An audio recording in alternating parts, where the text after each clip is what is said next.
right. Okay.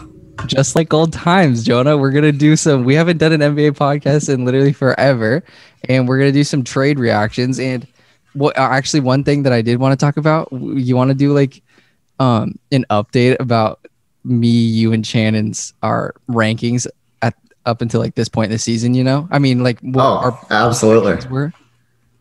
Yeah, it's been I'm sure that we'd all like to take a few mulligans on some of those, but yeah, definitely we should pull up the old Excel file and see how we're all doing. Facts. So we're just gonna go through, react to kind of a shocker trade that I wasn't really expecting by the Blazers, and then the Caris LeVert trade. And then do you have any trades in mind? Like if I brought up a team or something, no, you don't want to do that? Because I feel like you don't even have to write stuff down. You can just kind of come up with stuff that a team would need right off the top of your head. Oh, absolutely. And you know, the beautiful part of this time of year is there are a number of rumors circulating for all 30 teams in the NBA. So yeah, if you name a team or name a player, I'm sure we would have no problem finding numerous jumping off points for a conversation. So yeah, we could definitely go down that path as well. Big facts. Okay. So which one do you want to start? Do you want to start with your Portland Trailblazers, the Norman Powell trade, or do you want to start with the Caris? Well, let's update the projections as you have alluded to at the top of the show. Am I allowed to share my screen right now? Yeah. Do I have to make you a host though? It looks like I have to be a host. Okay, here we go. All right. Here are the projections, and it looks like we're beginning with Kellan's projections. Yes. This is looking beautiful. Suns, Jazz, Warriors as the top three. Can I say one thing? If we go back, do you recall me ever saying that when I went through the Memphis schedule, because I picked every single game on a playoff app or something, and I had Memphis Grizzlies way higher than what I have them projected in here. And right now, what are they? The fourth and the best team in the West? Yeah, third. Yeah. Okay. So the third best team. I wish I was way more. I wish I would have stuck to my guns there and had Memphis higher up. And then I also wish I had Golden State with a little bit of a better record. But besides that, I'm happy with the top three. I'm not too happy with what the Portland's doing for me there. But no, yeah. But Portland, that's really the one team. Sacramento, maybe. Yeah. But yeah, I would say Portland and the Grizzlies are really your only two big misses in the Western Conference. Maybe the Clippers too. But overall, yeah, I don't think. I mean, I have no recollection of what me and Shannon picked, but that looks pretty good. Okay, just to speed this up for those who are not watching the YouTube video, because this is probably not the most compelling radio. But yeah, Kellan was bang on in the West. It looks like in the East, he had the Nets number one, as so many people did. That has not turned out. But aside from that, no egregious errors. I mean, a little lower on the Bulls than and the Cavaliers for that matter. But I think those were two that Kellan was definitely not alone in those predictions heading into the season. I think a lot of people kind of expected those teams to struggle. Actually, so I'll go through me and Shannon's now. Now I'll just read like our biggest failures and biggest successes in each division.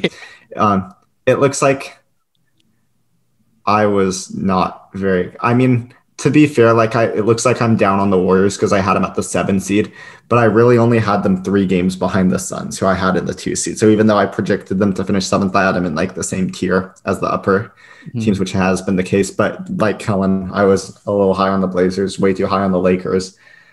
And so yeah, my Western standings are not looking good. Out East, way too high on the Nets, way too high on the Hawks. I bought into the New York hype a bit too much and was obviously low on the Bulls and the Cavaliers. And so pretty much similar to Kellan in the East. And then Shannon, yeah, again, a little bit high on the Blazers. Shannon's is actually looking fairly solid. Way too low on the Warriors would be the one thing where I think Shannon maybe wishes he could take them all. I think if I wasn't there, he probably would have given him better record. Who knows? I don't know. Is Shannon an antagonistic guy? Who knows? In the East, yeah, Shannon, like me and Kellan, was too high on the Nets, too high on the Knicks, and too low on the Bulls and Cavs. So really, I mean, we were kind of like mind when we made these projections, it looks like. And so we've kind of succeeded and failed in the same areas. I think right now I have to say, like, without doing the math and tallying it up, but Kellan has to be in the driver's seat right now as we imagine if I had Memphis, I'd be a fortune teller. Yeah. Yeah, we should take you to Vegas.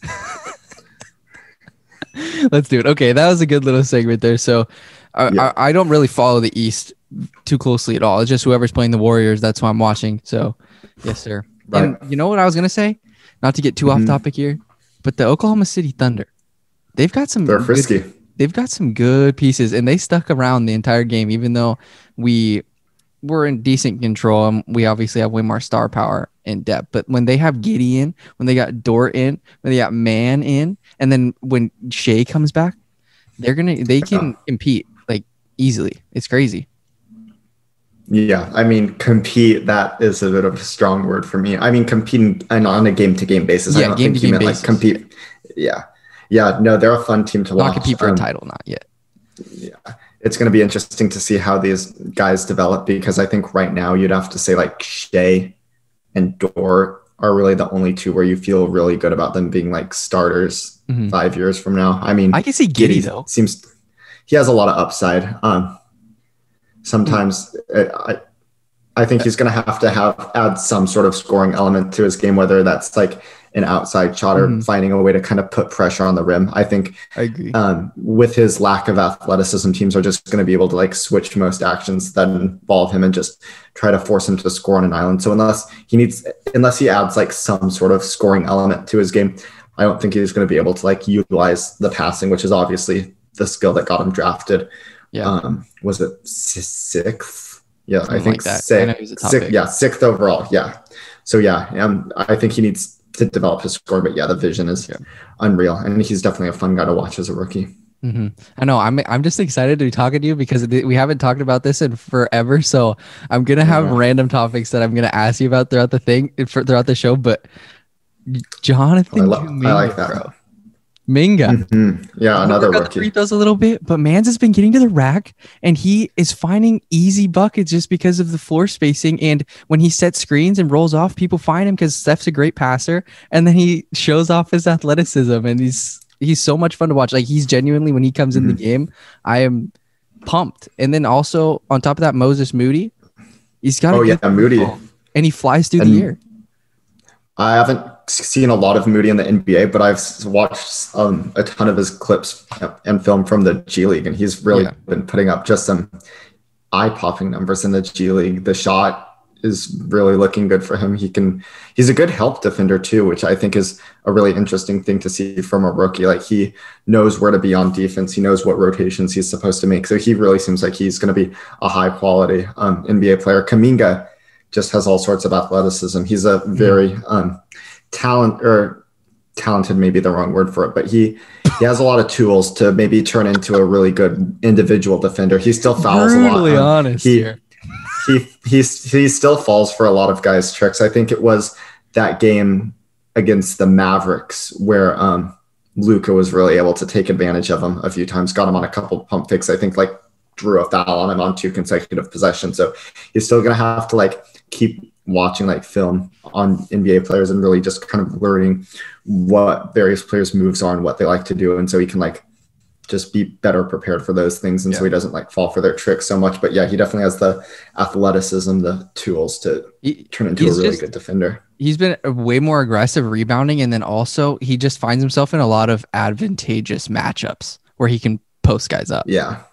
Or he gets wide for sure, because with the Warriors, there are so many other weapons you need to worry about that Kuminga often draws one of the lesser defenders of the opposing team. And just like you were saying, more often than not, he's going to have an incredible physical advantage to attack against whoever he's being guarded by.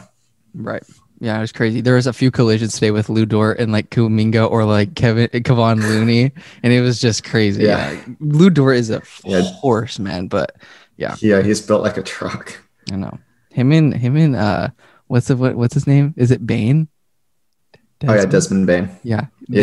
I want those two guys on my if they dude, they easily could be freaking NFL running backs, dude. Okay. So LeVert trade or Norman Powell. How did Norman actually do yesterday? Very, very well. Yeah. Not a surprise. He scored, I think it was 29 points on just insane efficiency in his first game as a Clipper, having not even like practiced with them.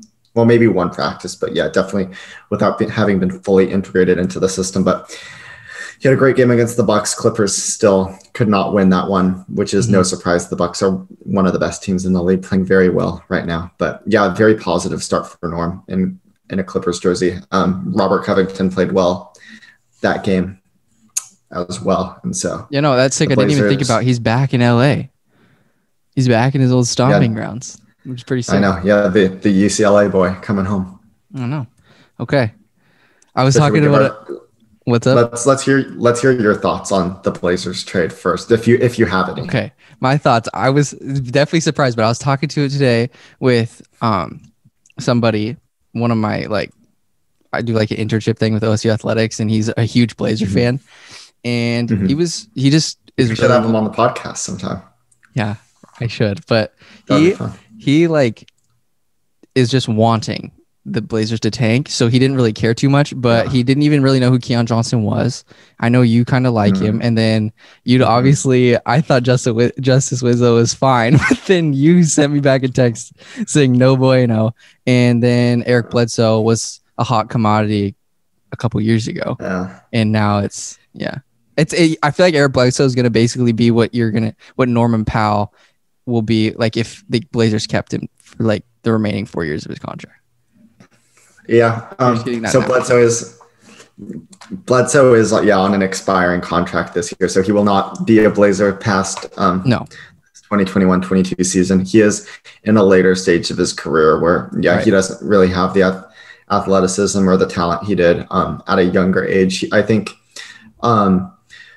Interestingly enough, I think a lot of Blazer fans have kind of been latching onto this fact. Bledsoe was not listed on the injury report, I don't think, at any point this season for the LA Clippers. And as soon as he's landed in Portland, he all of a sudden has this Achilles soreness that is causing him to miss practice as well as games. So I think there is some thought that he may be on the move once more before the trade deadline passes. So I think that's something to look out for. If not, I think he's a very likely candidate for a buyout, especially with the $4 million guarantee he has on his contract for next season, which I said he was an expiring contract. So I guess that's not technically true because he does have the guarantee, but functionally he will be an expiring contract because that guarantee will not be picked up by the Portland Trail Blazers.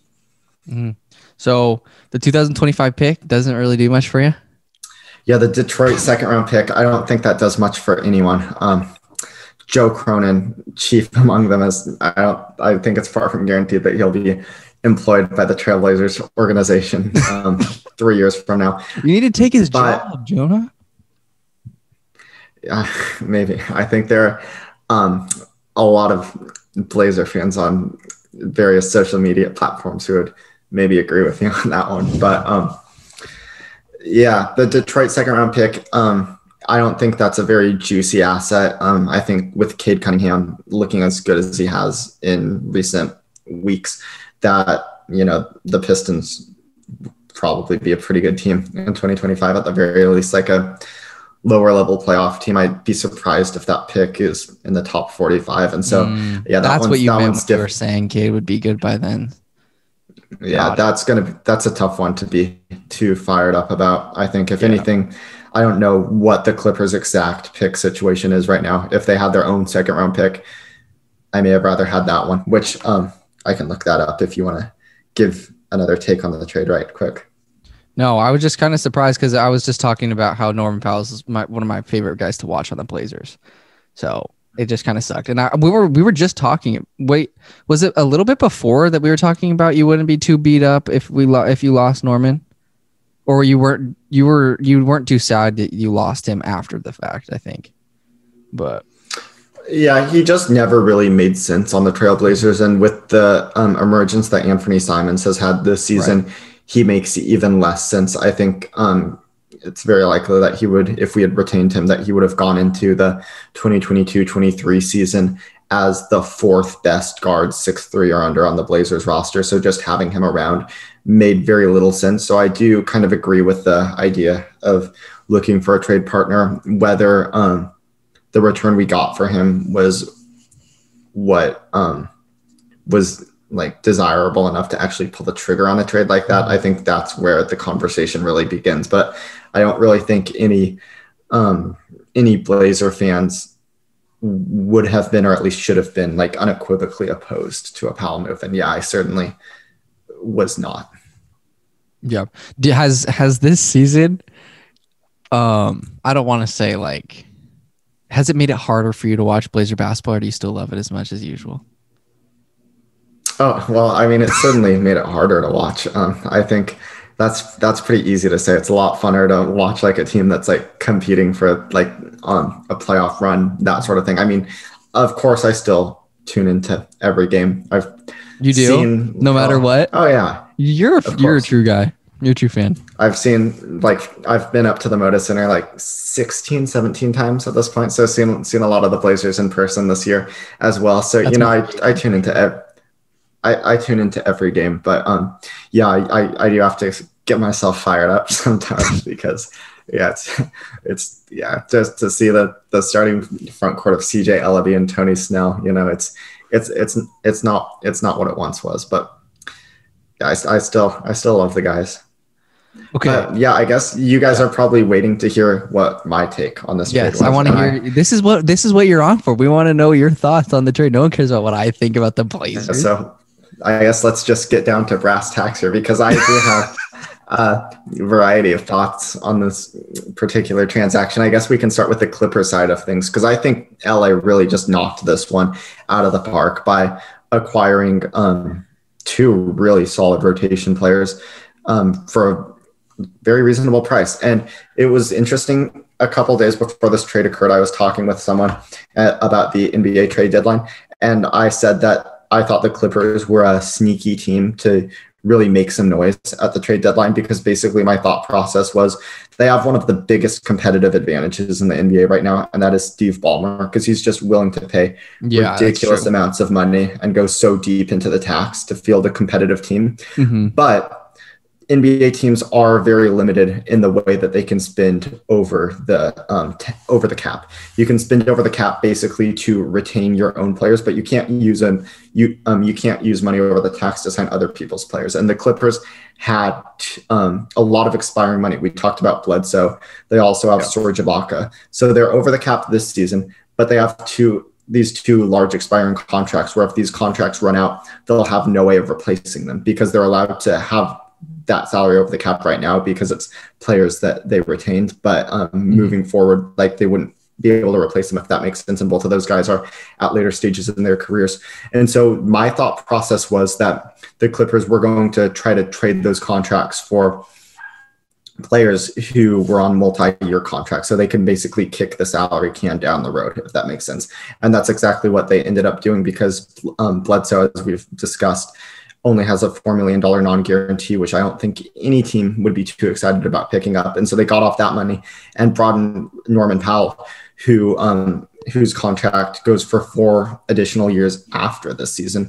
And so they really were able to add a player who can be with them in seasons past this current season. And so by doing that, they are really able to like utilize their spending power. And so I thought that made a lot of sense for them. And that was one of the reasons they were able to get such a good deal, is by taking on that long-term money. So definitely a trade that makes a lot of sense for the Clippers. They bring in Robert Covington, who is an expiring contract. They will have his full bird rights. They will be able to offer him a max contract. Robert Covington certainly will not be receiving a max contract, but basically my point is that the Clippers can pay whatever they deem is necessary to retain him over the offseason if they choose to keep him that long. There has been some speculation that he may be moving to a different destination before this season is over. But I think Robert Covington, again, a player who will fit very nicely with them. We saw against the Jazz last year in the playoffs that the Clippers really do like to go to those small ball death lineups in the playoffs. And Robert Covington, during his tenure with the Rockets, had plenty of experience playing the small ball 5 and is very effective in that position. And so I really think he fits what the Clippers like to do very well, especially in the playoffs. I think he's going to be a key playoff contributor for them. In the regular season, I think his contributions may be less important, but I still like the fit there. And then Norman Powell we'll get to return to is more appropriate position as a shooting guard, playing next to his old friend Kawhi Leonard and a fellow Southern California kid, Paul George.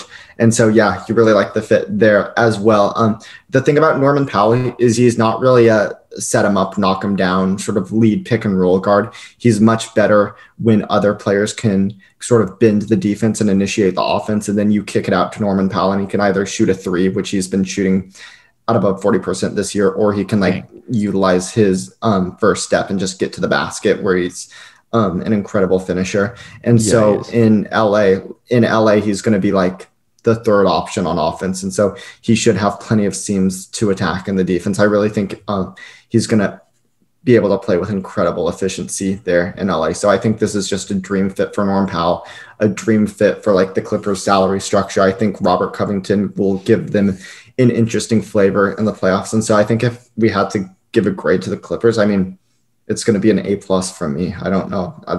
And you know from our offseason podcast that I am very much anti-grade inflation.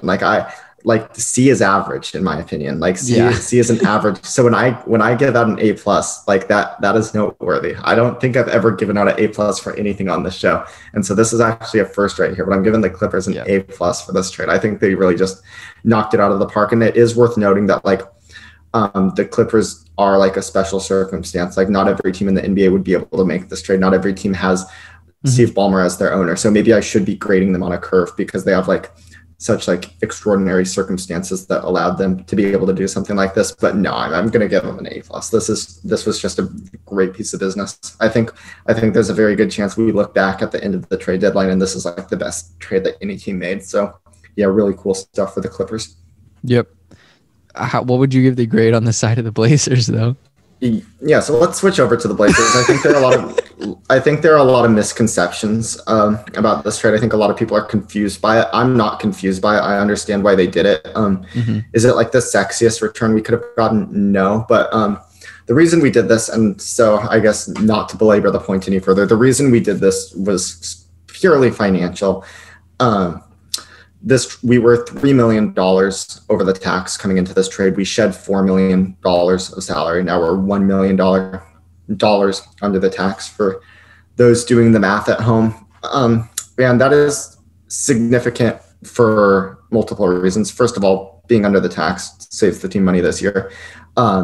It stalls the clock on triggering the repeater tax. And if the Blazers are trying to field a competitive roster in the 2022-23 season, which is a big if, but if they are trying to compete next year, they will have to go into the tax to do so. So avoiding the tax this year will make fielding a competitive roster next year much cheaper. Yeah. And finally, and I mean, most importantly, honestly, I think this is probably the most important aspect is basically what happens with all the money that teams pay for their tax bill. It all gets added up and then it gets distributed equally amongst every team that didn't pay the tax for that season. And this year we have some exorbitant bills between like the Warriors, the Nets, the Clippers.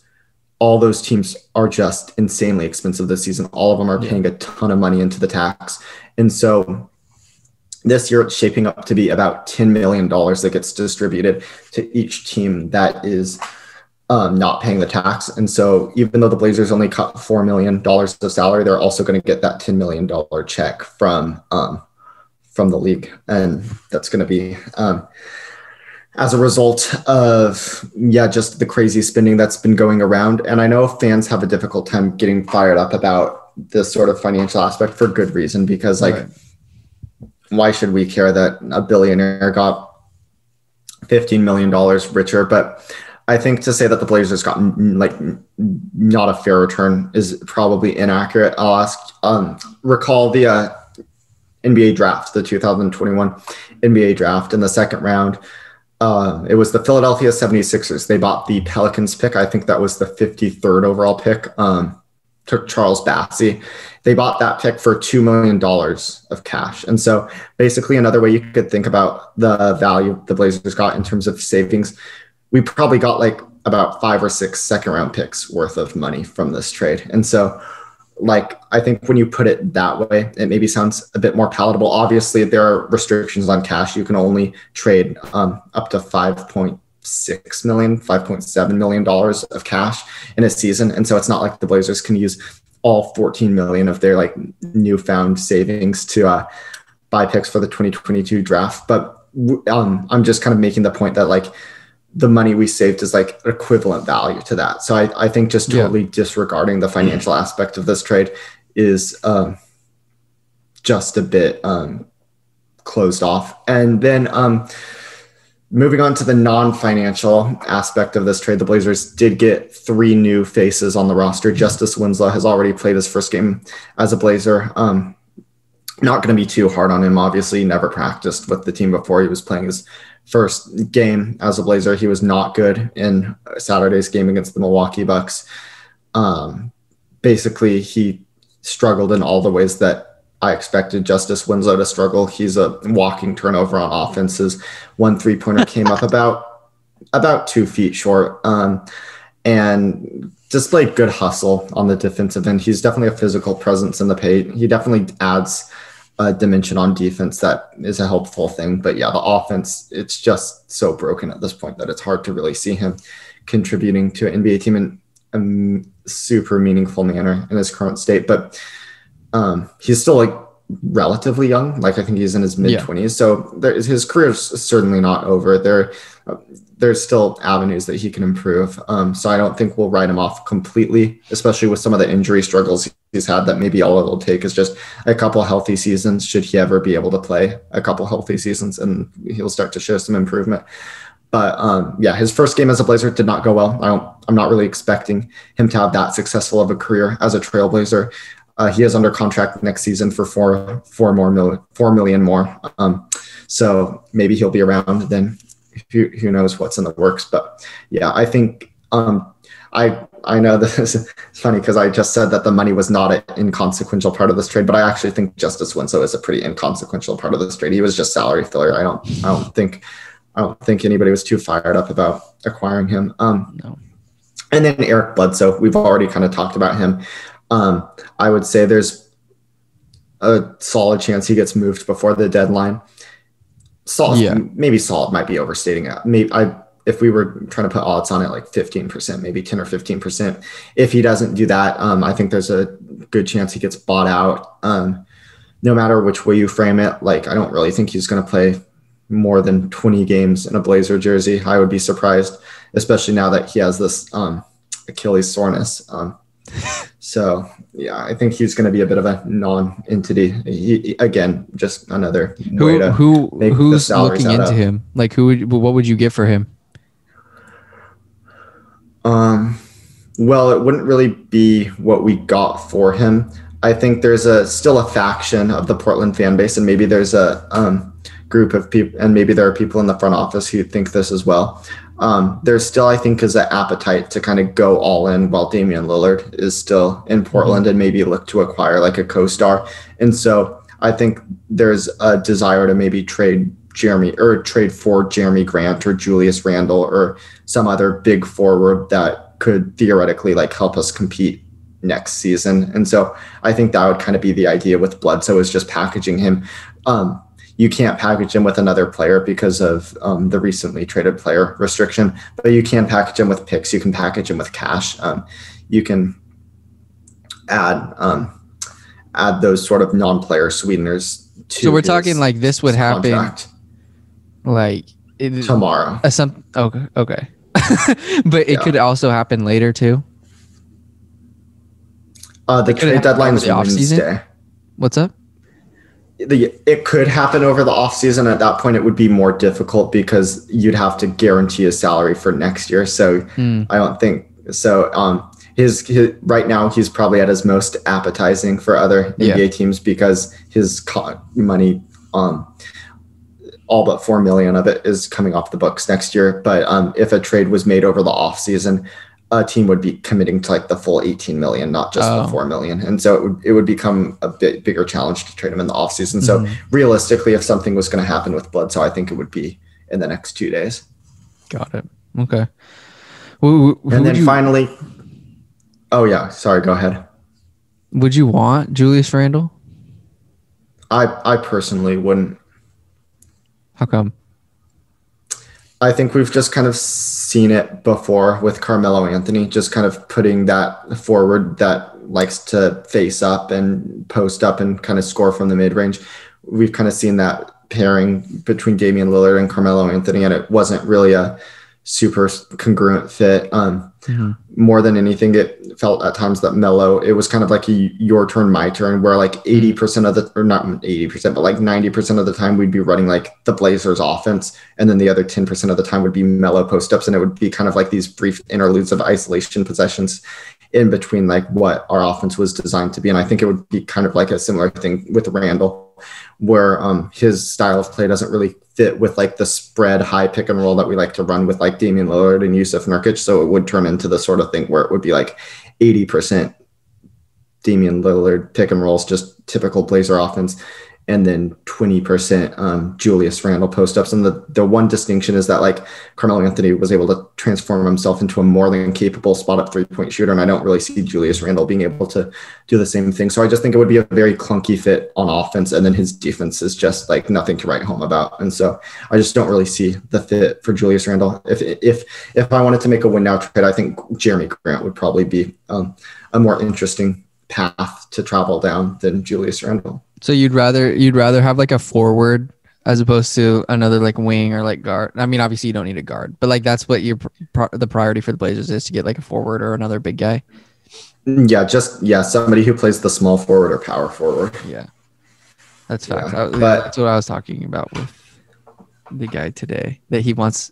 They play so small, or they don't have a lot of other forwards. That's why I was like, you should trade with the Knicks. What did you think of that? Huh? What he was like maybe Cam Reddish or something. I don't know.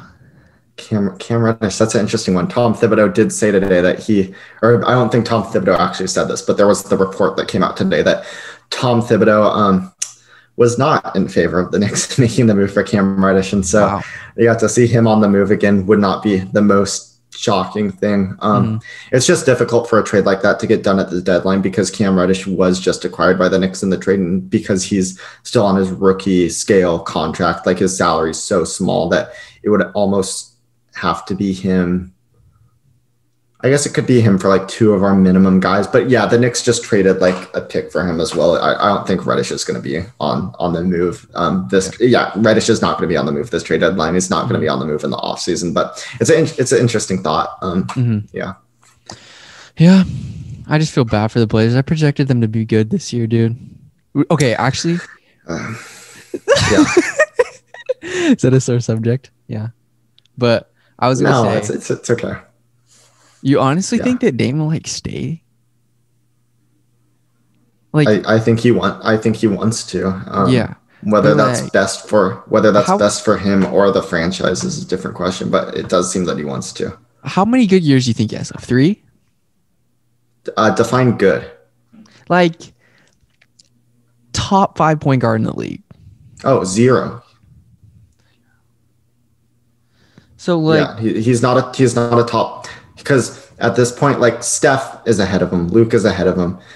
This year, Trey and Ja have caught up and passed him. Chris Paul is still in that mix. Now you've got Darius Garland catching up from behind as well. Like he's not a top 5 point guard in the league anymore. But that said though, like when does he stop being a piece that you can build around to like win a title? Oh, that I don't know if he ever was. Like he's not. Like the thing about Damian Lillard, and I've said this a few times before. This is crazy.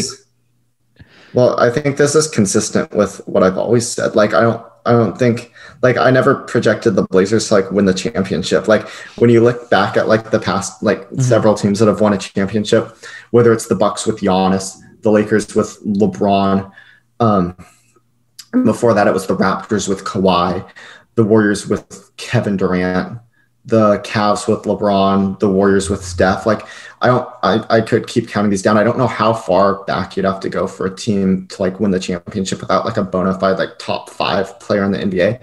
And like Damian Lillard, even in his best seasons, even in 2018-19, 2019-20, he was like a borderline top 10 player. And the thing about Damian Lillard is that even as a borderline top 10 player, he would go on these like 2 or 3 week rampages where he'd just start shooting insane from deep, and he'd transform himself into like a top 5 level player. And so I think the hope was always that we'd be able to like catch that lightning in the bottle, and one of those 2 to 3 week heaters would like coincide with the playoffs, and we'd be able to kind of ride that to a deep playoff run.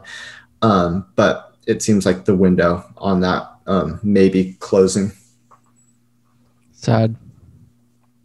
So then it's like, what good? I mean, collectively it's fine, but I was thinking about it today that you have to have more than just 3 or 2 star guys to actually go somewhere in the playoffs. So like, even if they did trade for like a Julius Randle or like a Jeremy Grant, like what does that even? I don't think that.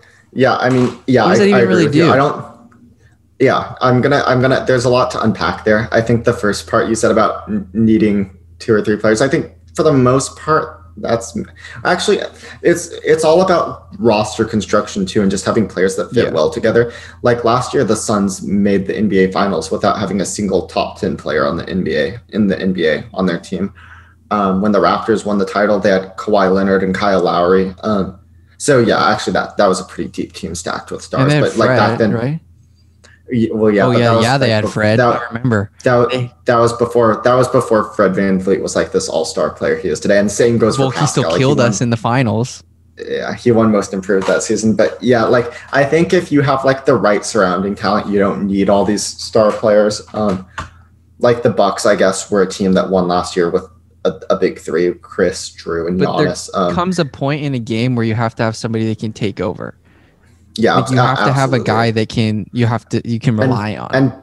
And Dame is that guy. I like for all the stuff I just said about him, he's still a guy who can really take over a game with his scoring. I'm sorry, what was the second part of your question? You were asking like even if the Blazers can get Grant or Randall, it wouldn't really take him anywhere. And yeah, I agree with that completely. I think a team with Damian Lillard as its best player and Jeremy Grant as its second best player, probably not a playoff team. If it is Nurk on the line for maybe moving? I think for the right price he would be. There are just so many centers out there that it just becomes difficult, especially with the Pacers having this fire sale they seem to be having right now. Mm-hmm. There's like Miles Turner out there, Domantas Sabonis. I'm sure the Rockets would be more than willing to make a deal with Christian Wood. There are just the centers. It's always sort of been a buyer's market.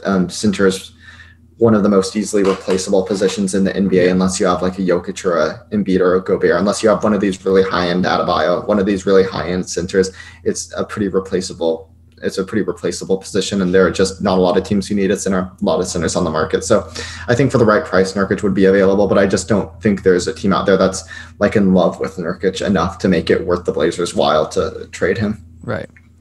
He's a great fit with Damian Lillard, and will have his bird rights, even though he's an expiring contract. I think he wants to stay in Portland as long as Dame is here. So I think the Blazers would be interested in just trying to keep him for next season.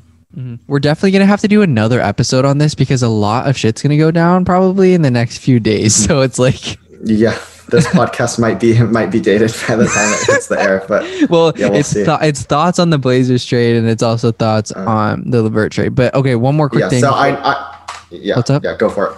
No, I just wanted to ask yours, and then this has really it's a stupid question, but if you're the Warriors, do you do anything, or do you just, if it ain't broke, don't fix it? Okay, first I'm going to wrap up the Blazers because I never actually gave my grade for the Blazers portion of this trade.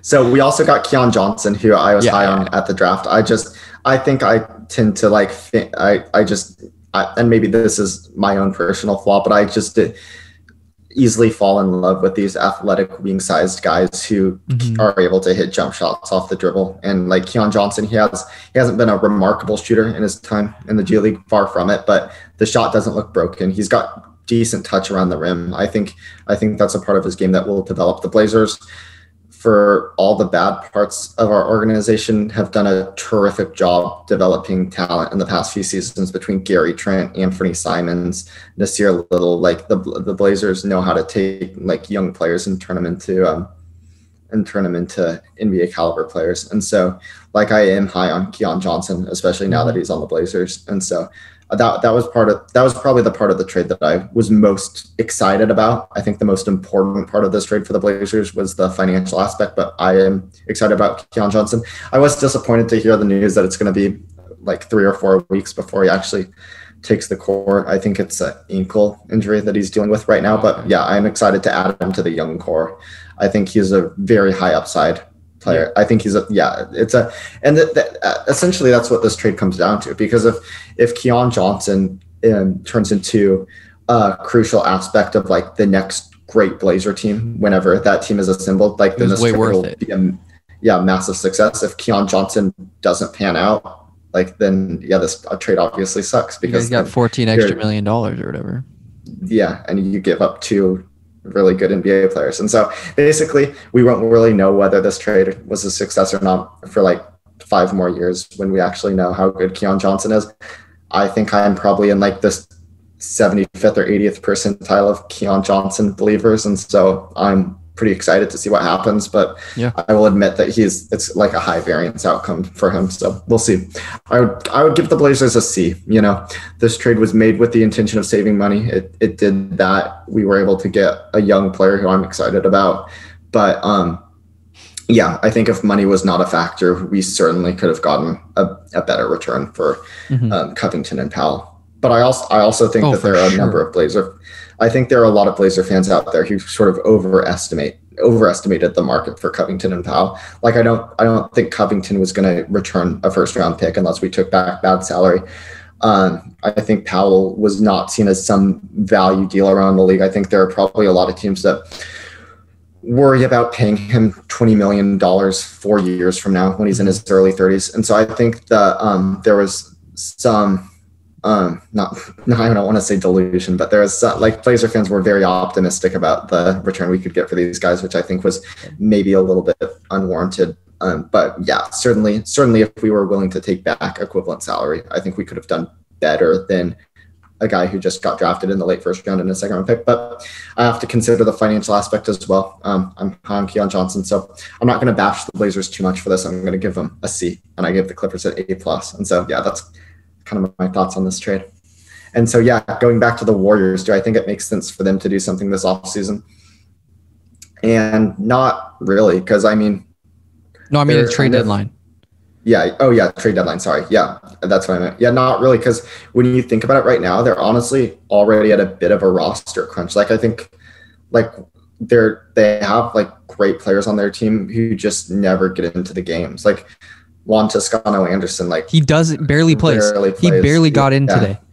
I forgot he was on the roster today.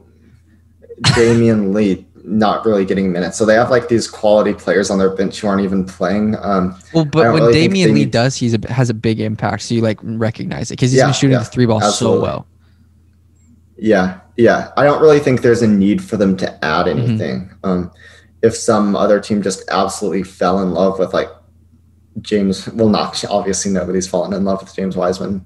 He's not even playing. But if another team fell in love with like Kuminga or Moody and wanted to like give some, what would that really get you in return though? Besides, like, I don't really know. I don't really think it makes sense. I think they should do nothing. Anything. I think we're fine.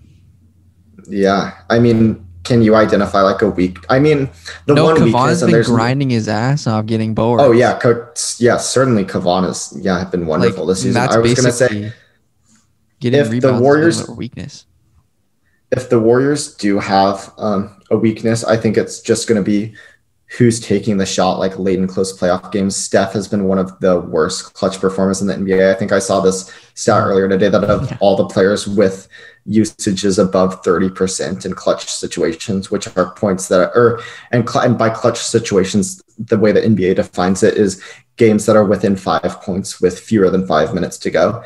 So of all players with over 30% usage in situations like that, Steph is the 3rd worst shooter out of all of them, which makes sense because like Steph, he does rely on that sort of off ball movement, sort of bending the defense, catching people. Yeah, it's catching people sleeping. That's what's hard about guarding Steph is he's always moving. He's always making you work.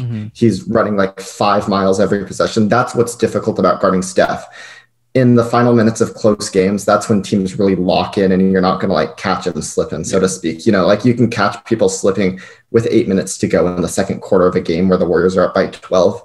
In the final 5 minutes of a close game, like that's much more difficult. So it kind of, it makes sense why it becomes more of a challenge for Steph to kind of do what he does as the game is in its later stages. So I just think who's going to really be taking those shots for the Warriors in clutch situations. I mean, it used to be KD.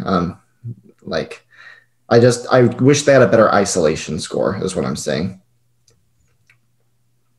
Wiggins. Do you think that's fair? Or yeah. Are you really excited about going to the Wiggins? Like, it depends. And that's what I said. That's what I said. It's unrealistic.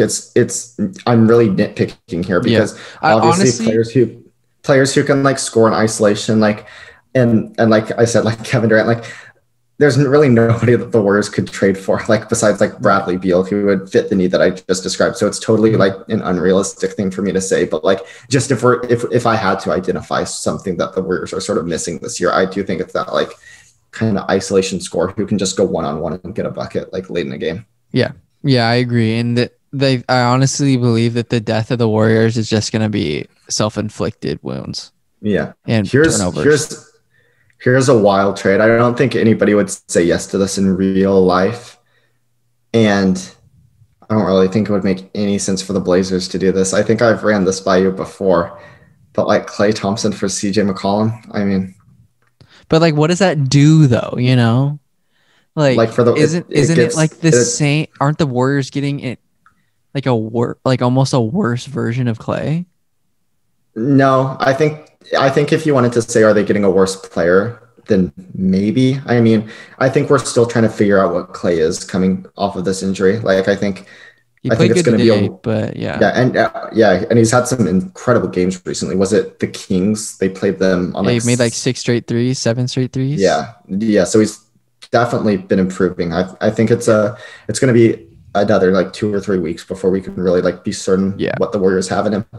But I guess Jordan Poole. I guess Jordan Poole is kind of like an isolation score too. But I just thought exactly with CJ McCollum, it's a guy who's just kind of been proven to just, you can give him the ball, just match him up with the opposing defender, and he can dribble for like 8 seconds and get you a bucket. Like he ripped the heart out of the Denver Nuggets on their home floor in a game 7.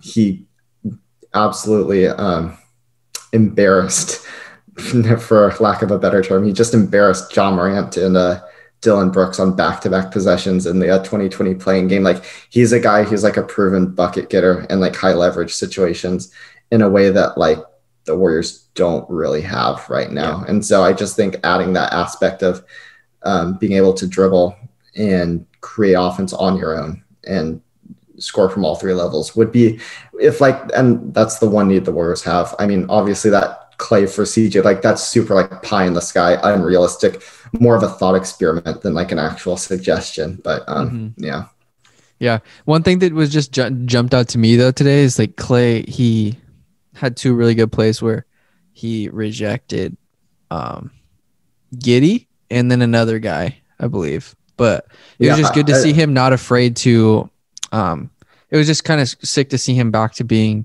like a 2-way elite. I mean, I'm not gonna say elite yet, but like it was just flashbacks when he has been playing good defense and great offense. I think the presence of Wiggins has helped him quite a bit too defensively, because now it's really Wiggins who oftentimes takes the assignment of like the best perimeter defender or the best perimeter offensive player on the opposing team. And so Klay doesn't have to be like guarding the point guard every night or guarding like the other team's best scorer. And so, he is able to like focus more on help defense, making like rotations. And so, I do think that's been helpful, because I even though Klay has like impressed some since his return from injury. Like I think the days are gone where like if the Blazers and Warriors matched up in a playoff series, which clearly isn't happening anytime soon, that I don't think it would be like Klay Thompson who guards like Damian Lillard. You know, I think his days as like that the point of attack defender are over. But like you said, like he is really blossoming into his new role as sort of like the second best perimeter defender, and it has allowed him to like make more like rim protection help plays. And so I think that's been one of the more under the radar but like very important developments of Klay Thompson's return. How his like defensive role has shifted, but like he's been able to like maintain productivity in the new role. Yeah, I think the Warriors' best defender, like low key, like it's GP.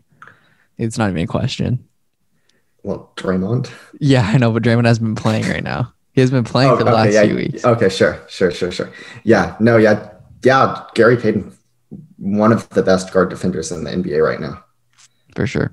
Absolutely. Okay. Do you think he's going to be what's your prediction for how many minutes per game he gets in the playoffs? Obviously, this is like matchup dependent if they go against a team what's he getting around right now? Like let me look. See. Yeah, I'm going to guess like in games he plays, he gets like 12 minutes per game probably. Let me look. Where is he? Where's little GP? Got 14. Yeah. 14. He's going to need at least that to make an impact on the game. We can't have, he has to play a decent amount of minutes, I think. Especially when it's actually though, like you could make the opposite argument as well. Like you could have like the theory that we're just going to try to do this.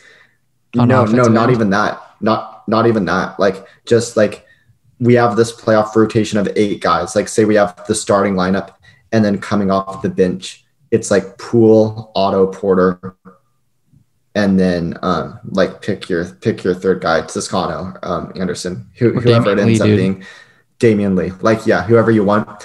And then if say we're playing the Utah Jazz and Donovan Mitchell just gets really hot, we can put in Gary Payton for like 3 minutes to just kind of put out that fire. That's true. You know what I mean? Like he could be the kind of guy where like he gets D&D on a lot.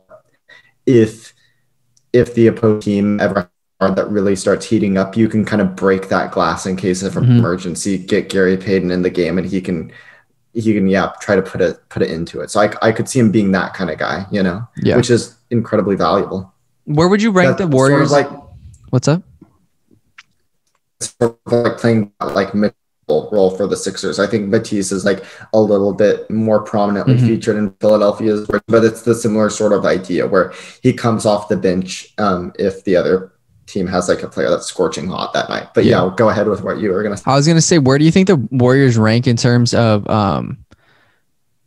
deepest teams in the league? Deepest teams. Wow. That's a good question. Because when I was watching there are multiple ways to define like depth, I feel like, because like in terms of just like who has like the most NBA, like let's pretend it's 2K and all these like players are just like assigned point totals between 1 and 99. Like if you add up all 15 players on every team's roster, who's going to have the highest? I mean, the Warriors probably have a pretty good argument for that one, but like realistically, you're only playing 9 players each game. So like who has like the most depth, like functionally, like who has the best bench in the league, who has like who has the best top 10 versus who has the best top 15, basically. I think you'd have to say that maybe the Warriors have the best top 15. I think for the other one, now maybe you have to say the Clippers, but also like the Suns as well. 100%. Yeah. So I would say for who just has like the best top to bottom roster, I'd go Golden State. But in terms of who has the best depth in terms of like players who actually play on a night to night basis, I would say Clippers and Suns. And I'm sure there's an obvious teams that I'm forgetting right now, but those are just ones that come to mind. I mean, the Heat too. The Heat don't have like brand name players up and down the roster, but some of these guys, like I think Max Strus at this point is kind of a brand name, but like even guys like Gabe Vincent, Caleb Martin, Omer Yurtseven, guys we don't really think of, but like just really solid NBA players who have been developed so nicely by that Heat coaching staff. I don't think I'd put the Heat in like the conversation with Phoenix and the Clippers, but they're doing a really good job down there. Yeah. Well, yeah. Okay. Do you want to get to the LeVert trade? Sure. Do you want to read the terms for us? Yeah, I have. Yeah, do you want me to read out the trade? Yeah, just so everybody at home like has a frame of reference for what we're talking about. Freaking go. Okay, so wasn't it? It was Rubio and 3 picks for LeVert and a 2022 second round pick, and those picks that the Pacers got were a 2022 first round pick, a 2000, and then 2 2022 seconds via Houston and Utah. Does that get it? Yeah, that sounds good to me. Let's go. So, I guess it makes sense to talk about this from Cleveland's perspective, because Cleveland here is clearly the buyer and Indiana's the seller. So let's talk about Cleveland. Yeah, I don't really like it. I don't really like it for them. I know that this has been a thing for Kobe Altman in the past, trying to recreate the Dame CJ backcourt. He said that's what he was trying to do back when he drafted Darius Garland. And so between drafting like those 2 small guards and then obviously Sexton met his demise earlier this season, and then you trade for another scoring guard to put next to Garland. I mean, this clearly really is like the team that Kobe Altman's trying to build, but I just don't really think it makes sense, especially with where the East is at right now, where like some of these up and coming teams, like you look at Atlanta and they've got like Trae Young coming up, like you look at like what the Nets are doing with Kyrie and Harden. Like there are so many just elite guards in the East that I don't really think it makes sense to build a team with like 2 guards that are like not positive defenders. Especially when you're trading a pick. Like it's one thing when you're like the Blazers and you just happen upon these 2 small guards that happen to be really good because you drafted them. That's one thing. But like it's strange to me to like be making this conscious decision that your team building strategy is going to be like 2 defensive liabilities at the guard position. And I think the theory is that like Jared Allen and Evan Mobley are just so dominant inside that it doesn't really matter what they put around them. They'll always be able to field a good defense. And I think in the regular season, that might be true. I think in the playoffs, this team, maybe not this year because they're still so young that like it's going to be hard to make a judgment on them based on what they do in the playoffs this year. But going forward, I'm pretty bearish on what this sort of roster will be able to do in the postseason. I mean, it's going to be tough. I think a part of this trade that I haven't heard talked about at all is the opportunity cost of giving up the first round pick, because I think a lot of people say, oh, this pick is lottery protected. Oh, the Cavs are good this year. That makes it okay for them to give up the pick. And I would actually push back on that quite a bit, because I think like, yeah, like having a top 10 lottery pick, that's great. Like you can go out and draft a star, you can really swing for the fences and get these really high upside players. It's not really what the Cavs need. They have Mobley, who's like, has easily the potential to be like a defensive player of the year, all NBA type of guy 6 years from now. They have Garland, who's clearly going to be their fulcrum and lead initiator on offense. They have Jared Allen, who they just signed to a 5-year, $100 million deal.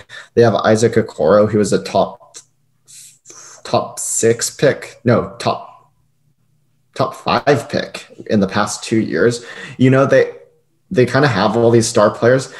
At this point, they need something that bridges the gap between because look at it this way. They have their guards. They have Garland and whichever score first 2 guard they want to put next to him, whether that's Sexton or LeVert or whoever can fit that mold.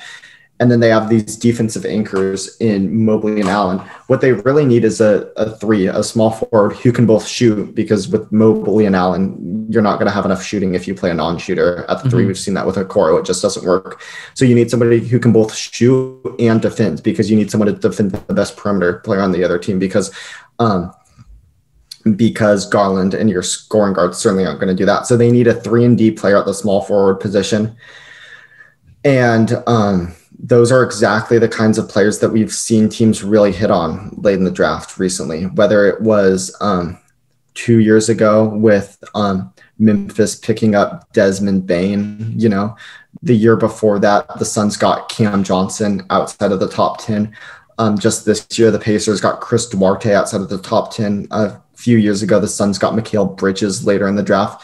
You know, like sure they kind of mitigated some of the risk by trading away a pick that was lottery protected. But, you know, I almost would have wanted the pick just as much if it was in the 20s, because like the player they really need to complete their team right now, those are like the sort of players that like you are able to find like 21st or overall or 22nd overall, which is where the pick's probably going to end up. So I think that people, I don't really understand the sentiment that like the Cavs really didn't give up all that much, because like I actually think that the pick they had this year could have been a crucial part in of filling, or could have played a crucial role in filling out their roster. So I don't know if you agree or disagree. Have any thoughts on that? Yeah, but I was just going to say, since they're getting a second round pick back, there's still a chance they could target a player like that and hit on it, and then maybe find that piece. Yeah, I mean, even though they did give up the first. And whose pick was it again?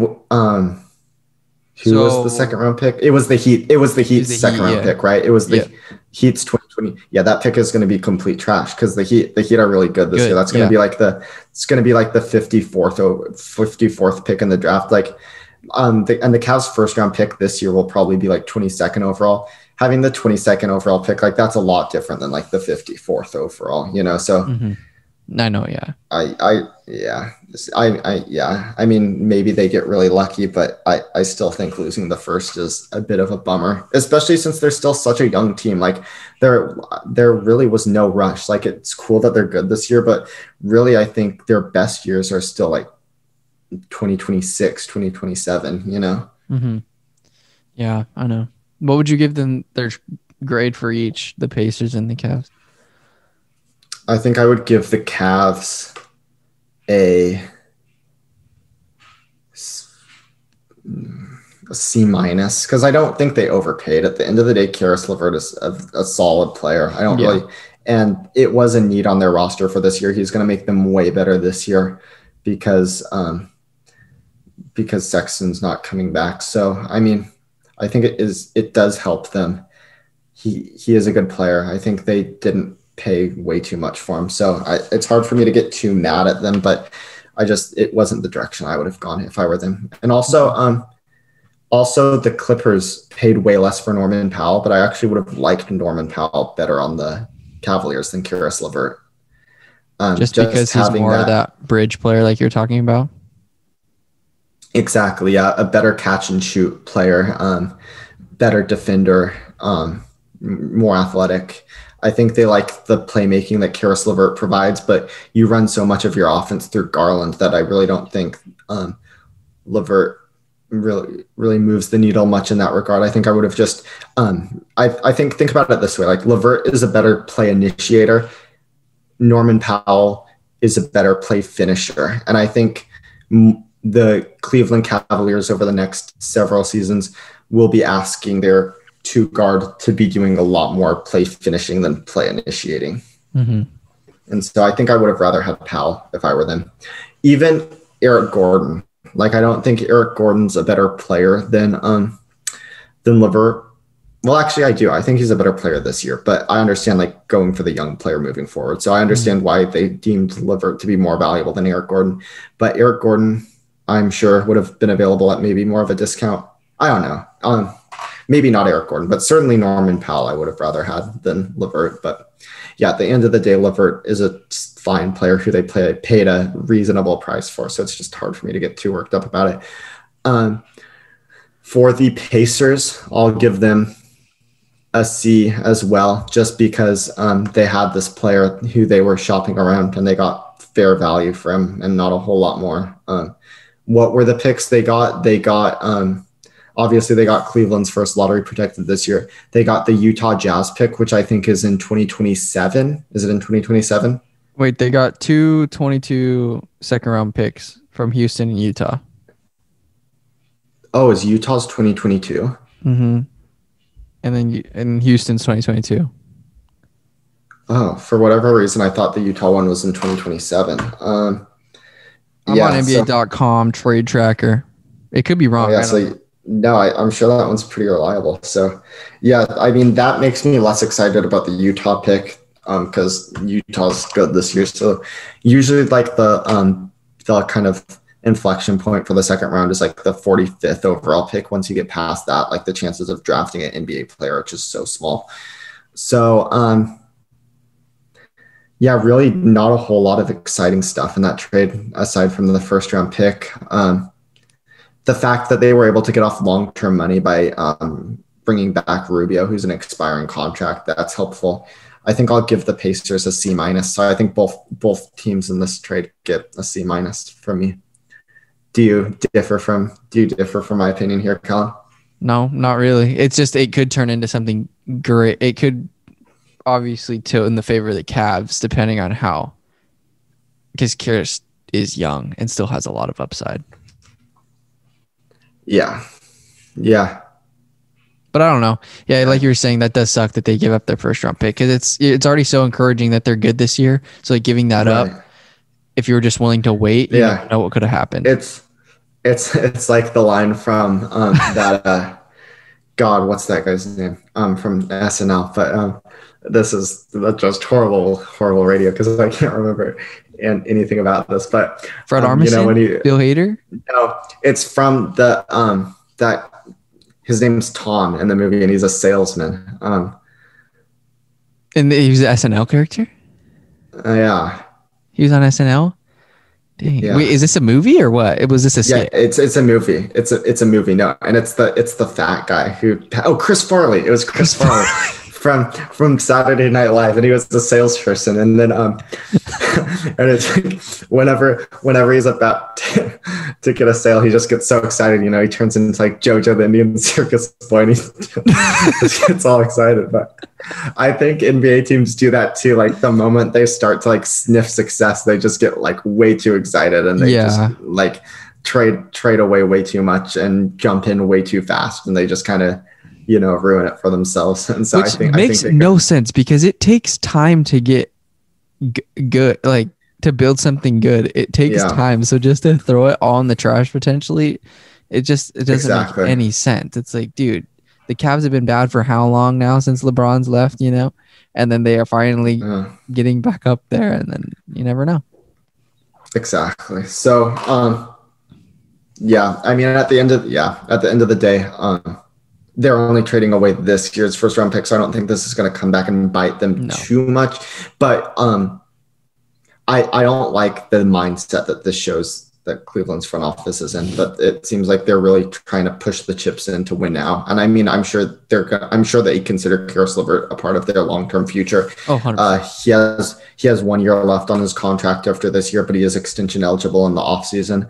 Mm-hmm. And so I'm sure they think he's going to be staying around. And so I guess in that sense, it's not short-sighted because it is with the future in mind. But no, yeah, that is true. It is based around a player that could be around for a long time. So yeah.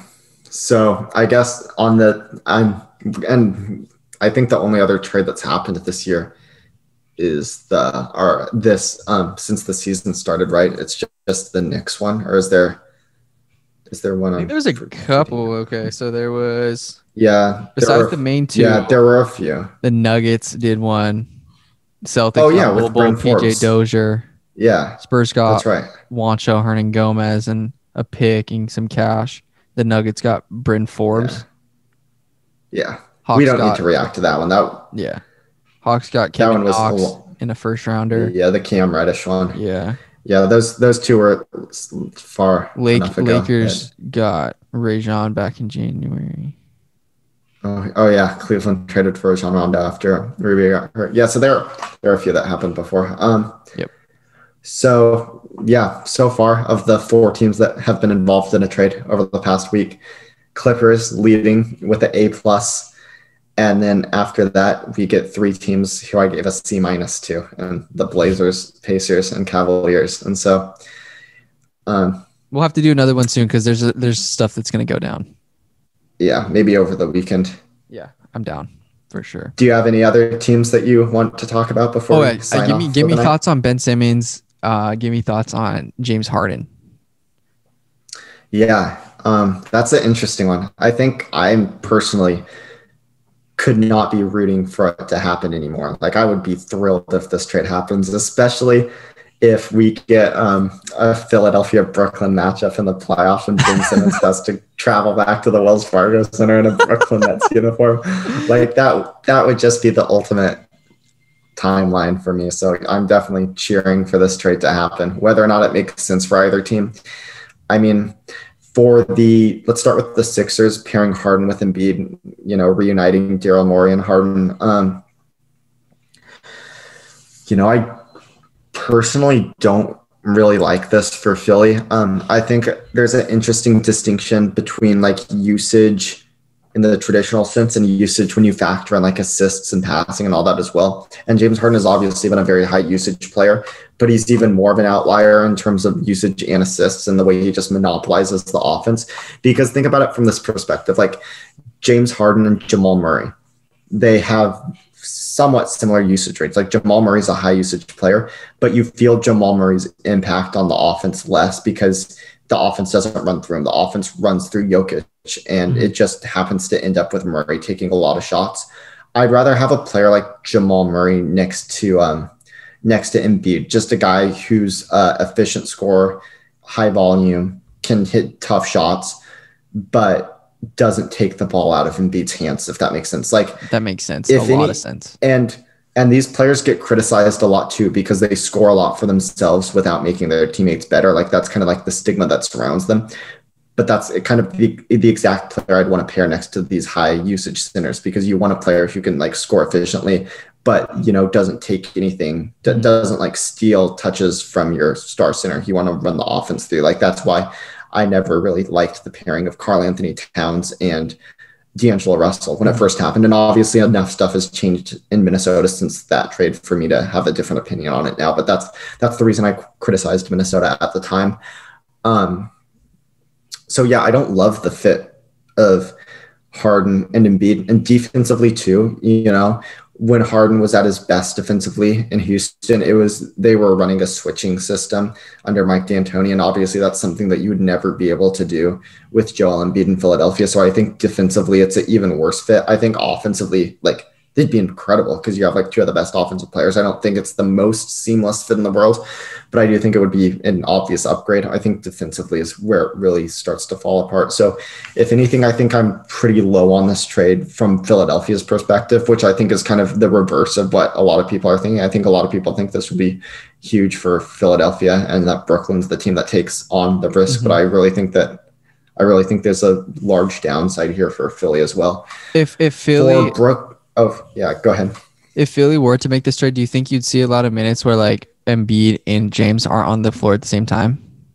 Oh, yeah, of course, especially in the playoffs like too. One of the main ways, which sucks, but it is what it is. Yeah, because Embiid... Like you made the point, obviously, that James takes the ball out of people's hands.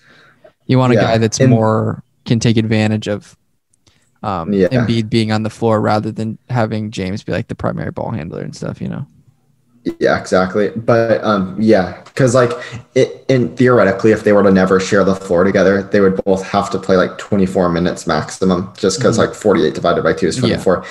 And like you get both of these guys like command minute totals that are like in the high 30s because they're like two of the best players in the NBA. So like there'd obviously be by necessity, there kind of has to be a lot of minutes where they play together, which I think, again, offensively, I think would be fun to watch. And I think for the most part, it would be incredible. And defensively, I think it would present some challenges. But I think I'd still probably be interested in pulling the trigger if I'm Philly, just because the upside is pretty tantalizing and you do have to make an upside play. Well, Embiid is playing out of the mind the way he has. And then for the Nets, I actually like this quite a bit for Brooklyn because you're really quickly. Can I ask you something? Yeah. Well, okay. I'm still trying to think through what I think of this for Brooklyn right quick. Because initially I thought I liked it, and now as I think about it more,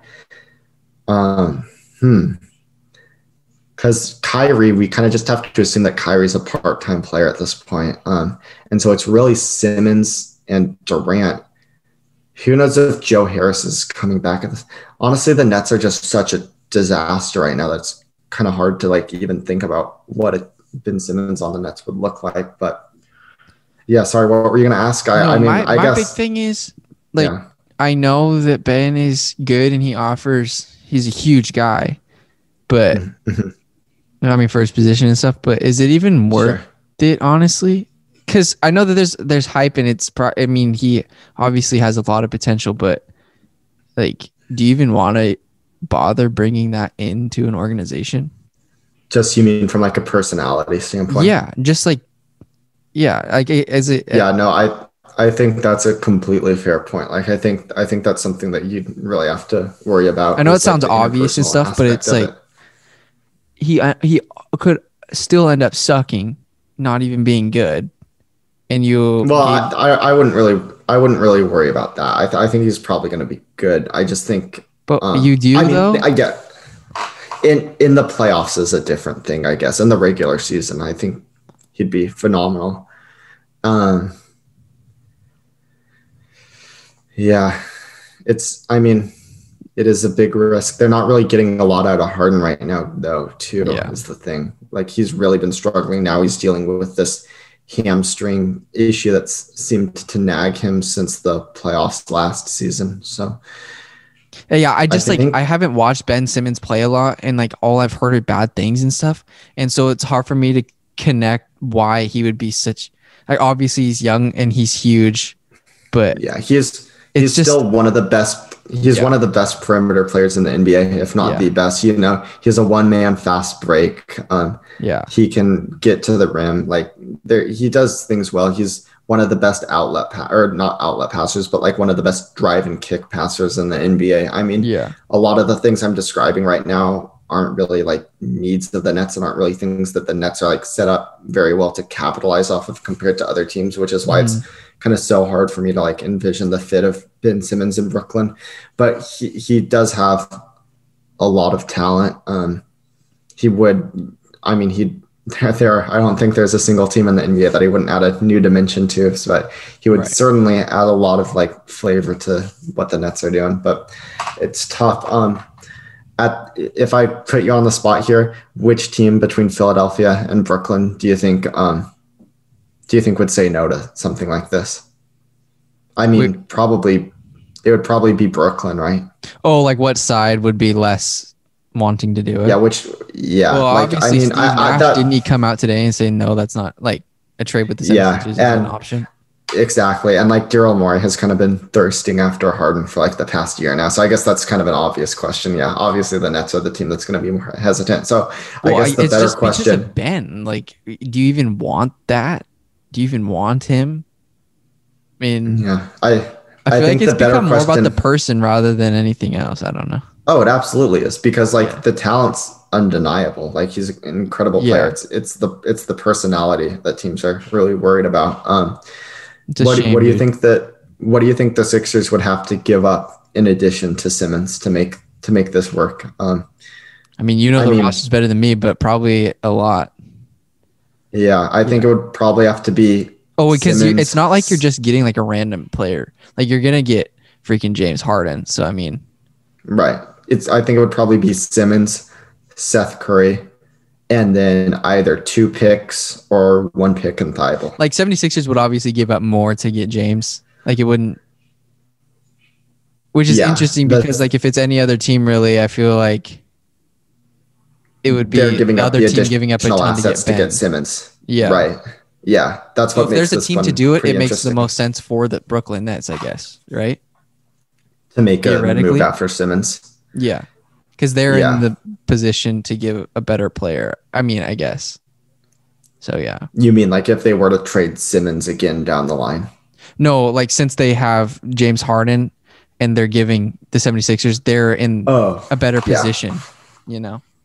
Right. Yeah. I think the 2 teams that can kind of play that position are the Nets with Harden and then the Wizards with Beal. Those are the 2 teams where those are the only 2 circumstances aside from Damian Lillard where I could see Daryl Morey like attaching picks to Ben Simmons to get a deal done. Yeah. I don't know, dude. Have the Nets lost? They were on like a 6-game slide, right? or something like that? Here I can look that up right now, like what they've been over their last 10 games. I mean, obviously they've been really snake bitten with injuries, and then with Kyrie as a part-time player, it only adds to their difficulties. But over the last 2 games, they're 2-8, and they have lost their last 8 games now. So if we the Warriors, look at their upcoming if we look at their upcoming schedule, they've got the Celtics tomorrow night on TNT at home. So no Kyrie. You probably think they're going to lose that game. I don't understand that situation. Like, what the hell is going on there? So he just plays away games? Yeah, because he's not vaccinated. Oh, so he can't be in the arena? Or what? Is that the arena rules? Oh, man. Yeah, or not arena rules, but like the New York rules, yeah. Oh. Yeah. And for a while, There's some goofballs in the league, huh? For a while, it was ambiguous whether or not Simmons was vaccinated, but it finally came out that he was. Since he hasn't been playing, nobody really has cared. But yeah, man, it's so interesting. Good to go. There's some characters. So a lot will happen over the next couple of days. We'll have to do another one this weekend and react to all the other ones. But if we talk about, who do you think is the biggest star that'll be traded over the next couple of days? Bro, I'm feeling it. James Harden's on the move, dude. Okay, wait. If Ben Simmons gets traded to the Nets, does he when's the timetable for him to play? Like, you think he's ready to go? Apparently not. He says he's going to need a month to get back into shape. Dude, you think you would be ready to go if you're so eager to get out of a place, you should be ready to go as soon as they trade you to somewhere else, right?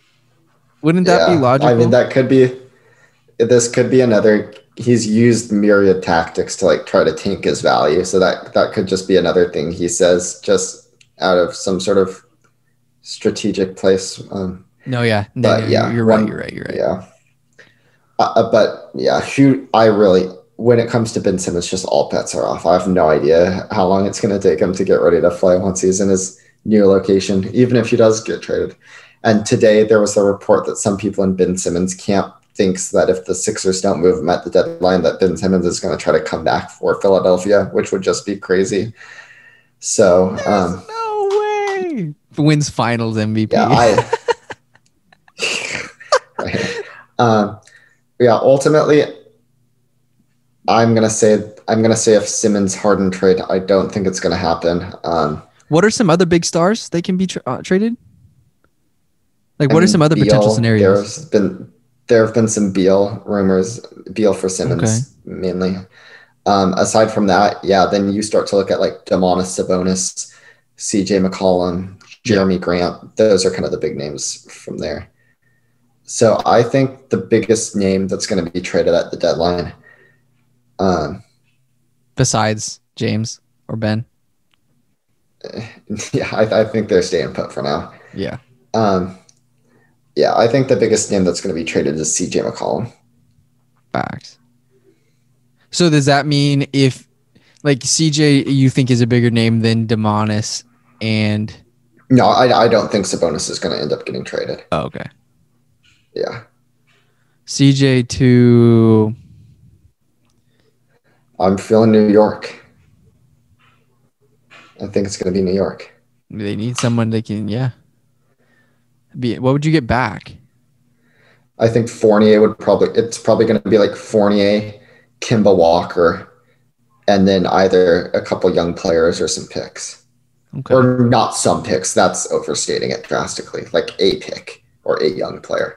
CJ McCollum's not that valuable on his current contract. If I had to guess, that's what it would be. How old's Kemba?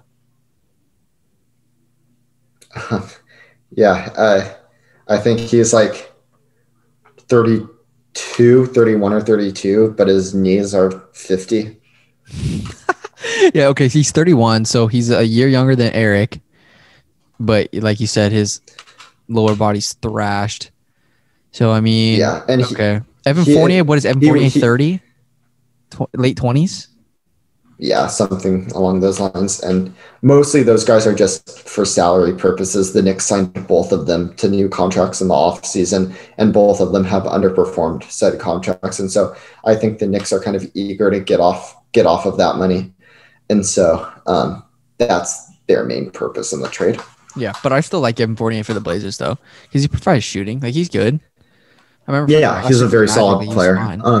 And he's a bit of a distressed asset too, because he's underperformed in New York. But he's the type of guy where like a change in location, one good season, and the Blazers can trade him for positive value. You know what I mean? Like we can kind of rehabilitate him in a sense. And I kind of wanted the Warriors to get down the line. Last year during the trade deadline. Oh yeah, during the trade deadline. That's right. Yeah. I mean, I know we talked about it back then, but yeah, isn't it they really wild to think about preseason? We were talking about. I remember you and I were going back and forth because you said, "Where's the Warriors shooting going to come from?" And it's freaking coming from the whole squad. Otto freaking Porter Jr. is a legend, baby, and he'll hit like 3 or 4 threes a game, and then Damian Lee, he's dead-eye sniper. And even Gary Payton, just because he gets so many wide open looks, his 3-point percentage has risen. You can't just like leave him wide open. I mean, and then Draymond, when he was actually sinking a few when like he was playing, and then you obviously have the 2 best shooters of all time. I mean, to be fair, the Warriors are the 11th best offense in the league. Like they've been winning games with their defense. Like their offense has been, it's gotten the job done at times. But it's been. But what didn't we hit like we've hit a lot of 3 balls as of late, and that's like what's been keeping us in games. Like we've had a lot of opportunistic threes. The Warriors are the second most frequent 3-point shooting team, and they're the 8th most accurate 3-point shooting team. Yeah. So yeah, I mean, yeah, that's very good. Yeah, that means they're one of the best 3-point shooting teams in the league. So I mean, I was wrong to criticize their shooting. But you weren't wrong though, because all of at the beginning of the year, who would have predicted that? Even though Nemani's not playing, like who would have predicted that he's going to shoot well? Who predicted that Otto Porter is going to be as much of a force? Who predicted that freaking Andrew Wiggins was going to be an all-star starter? Like, you don't know these things. Yeah. Well, I mean, I still don't know if Andrew Wiggins is. Bro, Andrew Wiggins, he's been money for us though. Yeah, he's good. He's not all-star starter good. He's been so good for the Warriors though. Like it's crazy. I'm so happy we have him. It's fantastic. If anybody on the Warriors deserved to be an all-star starter in the front court, it was Draymond. But you still hot take. You think Draymond could still become D-boy? I mean, at this point, he's probably just going to end up missing too much time, I think. Well, he's going to be coming back, hopefully, a little after the All-Star break. After the break. Yeah, because I think it was about a week ago. It was his timetable was around 3 weeks, and we had like 3 days off, and then we're going to have a week off for the All-Star break.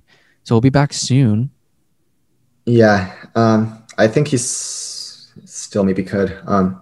I think, who are the candidates? Like him, Giannis, Embiid. Those are probably the big 3 right now. I think he still could. We'll have to do an awards podcast at some point because I haven't really researched the defensive player of the year race too much. But yeah, we'll talk. We can talk about it later. I guess I'll say he still could because the Warriors are the best defense in the league right now, and he's the best defensive player. And so I think anytime you're the best defensive player on the best defensive team in the league, you at least could win the award. You know, you're at least a candidate. So I'm going to say can Bob Fitzgerald and Kellan Azubuike get best commentators? Your best commentator award? Why not? All right, Con. This was a fun conversation with that, but I think this is enough podcasting for one night. Facts. Okay, I'll get this sucker out tomorrow, dude. But yeah, all right. As we can tell, Jonah's not the biggest Kellan Azubuike fan, but all right. Oh, what are you talking about? I think he's a savage. God, he's insane. My dad and me were just like, he is crazy because he'll just start yelling. I don't even. He called Steph Curry like a lion the other day, like prowling. So horrible. Okay. All right, later, dude. All right. Thank you. Good night, Con. Good night. Yeah, my pleasure. Bye.